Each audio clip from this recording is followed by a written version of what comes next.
In this tutorial, we'll go over how to set up your NAS system on your home network, how to utilize it on your home network, and how to utilize your NAS system outside of your network. The materials that you will need for this tutorial is, of course, a NAS system, a computer connected to your network, your router login, and if you have a DHCP server that is not included into your router, then you also need a login for that device as well. In this tutorial, we'll be using a Lenovo NAS system and a Netgear router. Step 1 is connecting your NAS system to your network. Something that I recommend doing before actually plugging in your NAS system to your router is looking at what devices are connected to your network. This way you will be able to easily determine what your MAC address and IP address is for your NAS system. If you've already connected your NAS system to your network, then you could look at the addresses that are, or devices that are connected to your router. And then once you connect your NAS system to your network, then you will see a new device, and that will be your MAC address for your NAS system, which will make things a lot easier later on down the road. So to get into your router, you will need your gateway address that you can enter into a web browser and access the control panel for your router. To do this, you type ipconfig in a command prompt window. To do this, you can do hit the Windows key, then do CMD or command prompt, and then hit enter, or select the window to open it up. Then type in ipconfig, ipconfig.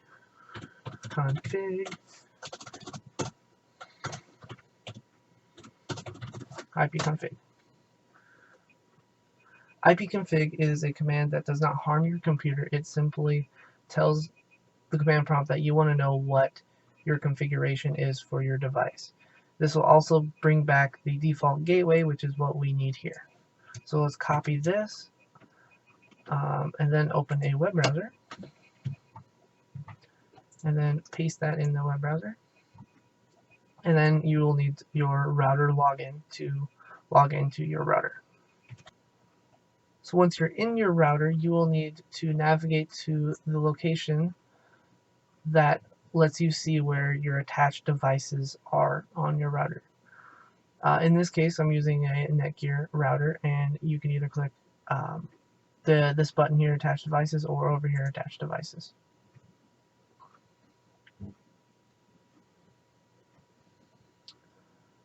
So as you can see here, these are all of the devices that are connected to my network. And as you can see, I have a working NAS system on my network here. I do not have a secondary NAS system, so I will replicate connecting my NAS system to the network with connecting my personal phone to my network. And it turns out that my phone was actually connected, so this is my phone here. So I'm going to do refresh, and it will have disappeared, as you can see here. So I'm going to turn my Wi-Fi back on, as if I have plugged my NAS system back into my network. And I'm going to hit refresh,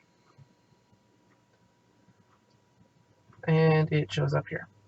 And this is your MAC address, which is what we'll need for the next step.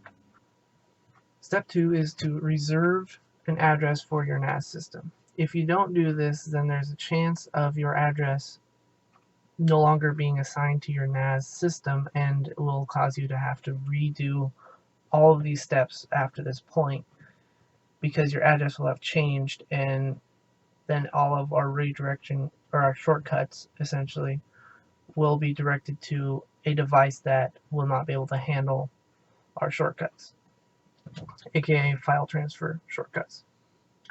Now that we have our MAC address, so we'll copy our MAC address here, and then we're going to navigate to our LAN setup options. In Netgear, it is inside Advanced Setup, LAN Setup. So inside here, as you can see, I have a reservation for my NAS system. So I am reserving 1.2 for the address for my NAS system, which if I go to this address, it will take me to my NAS control panel, which is what we're going to do next after we have created a reservation. So to create a new one, you just do like add or new, wherever it would be on your panel here. So I hit add. For my router, it actually lets me choose out of the devices that are connected. So in this case, this is our MAC address that we're using, which is my phone at this point, but you know, for you it would be your MAC address. So you could either select this, or you can manually enter in the address that you want to give it, so like say 3, and then you can paste in your MAC address as so. And you can give it a device name, which I would recommend like NAS or some other name that will help you distinguish what the device is. Step 3 is to set up an admin account and make sure your NAS system is up to date. At this point, you can turn your NAS system on, or if it has already automatically powered on, that's perfectly fine. So now we have our IP address that is assigned to our NAS system. We can copy this and go into a new tab and paste that and go into our NAS system control panel.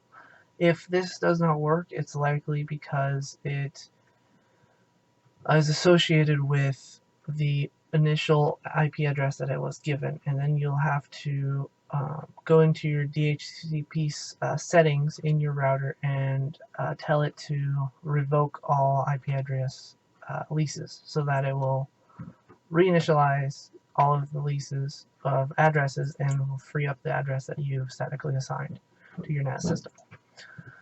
So now I am in my NAS control panel here. When you first start it up, it may say starting up and have a loading screen and all that.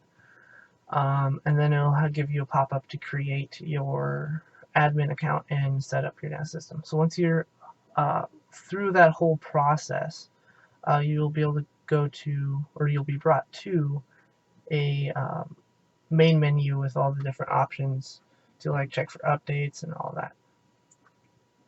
So here we can see the space that I have on my NAS system. I have a RAID 1, I believe it is, which is I have 2 1 terabyte drives in there, which are mirroring each other, so if one drive gets corrupted, then I won't lose all of my data, which is recommended for security purposes, you know, so you don't lose all your data.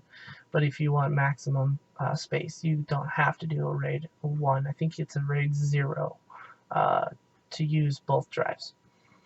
So you can go into all features, and then you're going to go into the update option. Software updates would be here. It could be named something else. I kind of had to look for it a little bit. It took me a while. So you go to software updates. You can click a button to check updates. And as you can see, it says I'm up to date. Now that your NAS system is fully up to date, now you can continue in setting up your NAS system to be utilized on a regular basis.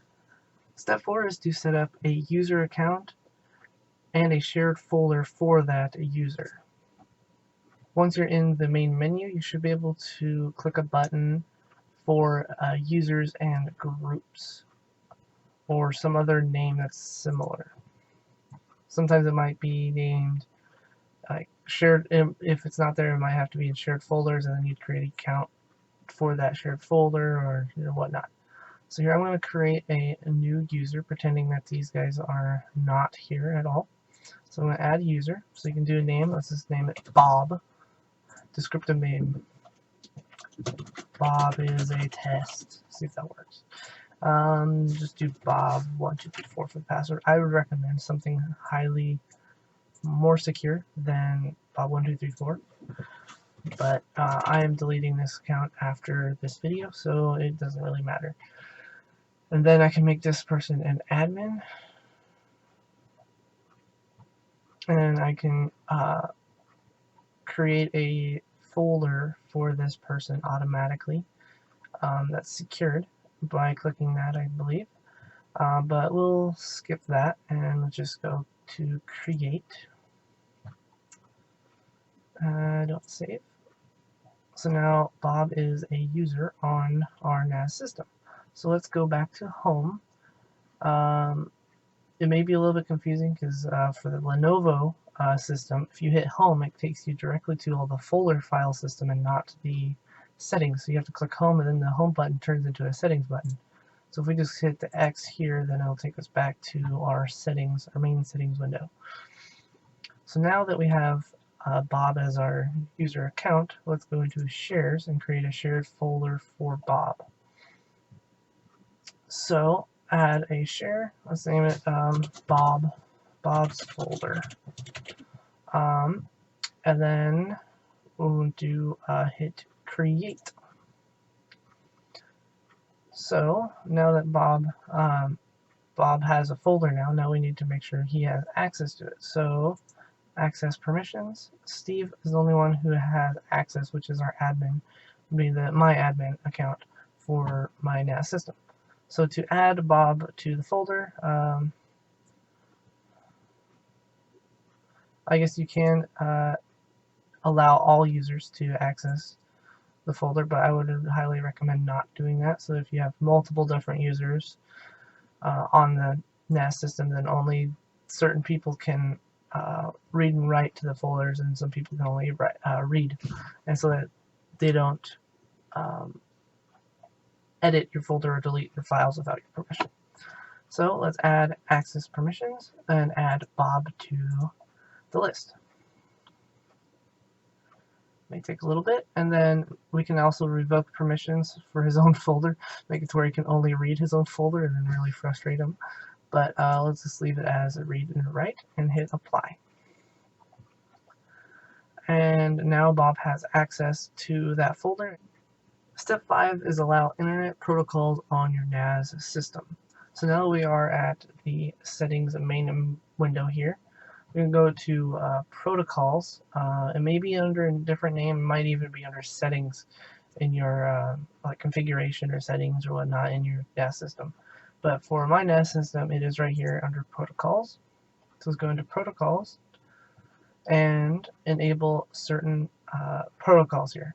Things that you want to be sure that are checked is HTTP and HTTPS, which is what you're using to actually see this window. So if this is disabled, then you will no longer be able to change your NAS system, or at least have a chance of that happening. And the only way really to recover from that would be to reset your NAS system manually and then lose all your progress and have to start over again. Except for the router side, of course. So something that we are going to turn on is FTP, which stands for File Transfer Protocol. So if we go into settings here, we're enabling FTP, which allows for you to have a network drive in your File Explorer, and SFTP, which is like an encrypted version of file transfer. The reason this is dangerous is because your files are not encrypted, but in this tutorial we're going to be utilizing this for our home network, which there isn't really going to be much risk. If you're going to be at home and you're the only one on the line, then you're not going to have to worry about people trying to steal your data. Although if you're outside your network, you're definitely going to want secure, so it's less likely for them to decrypt your information. So once these are enabled, hit apply and then exit out of protocols.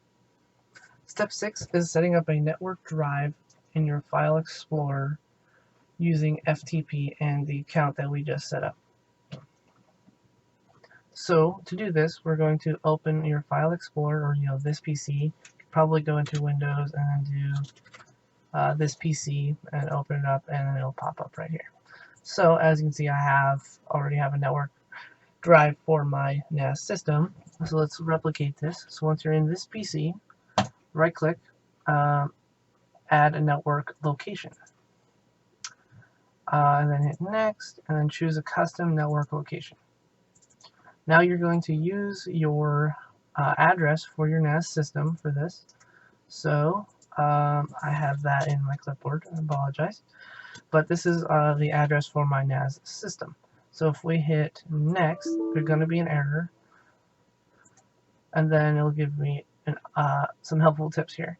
So we're going to be using the FTP protocol. So we're going to do FTP : //.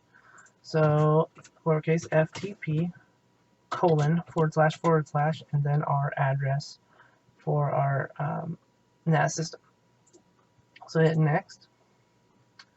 And then we do not want to log in on anonymously because we need a login to access our server or our NAS system. So the username, it would be the account that you created, the user account that you created. So Bob for this instance. So hit next, and then let's just say Bob's folder for this instance here. And I accidentally clicked out of that. Okay, so hit next. The shortcut on computer.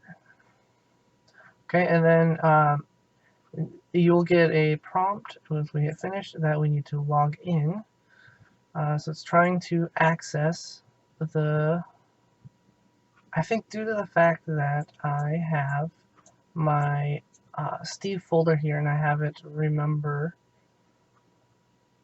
my login information and or aka my password, it is automatically logging me in for my other account and I cannot figure out how to log out. What should have happened is that you should have gotten a pop-up window saying that you don't have access to the server, you need to provide the login information, and then you'll get access to the server. So you can just enter in your login information and then check the remember password option and then continue, and then you'll never have to log in again.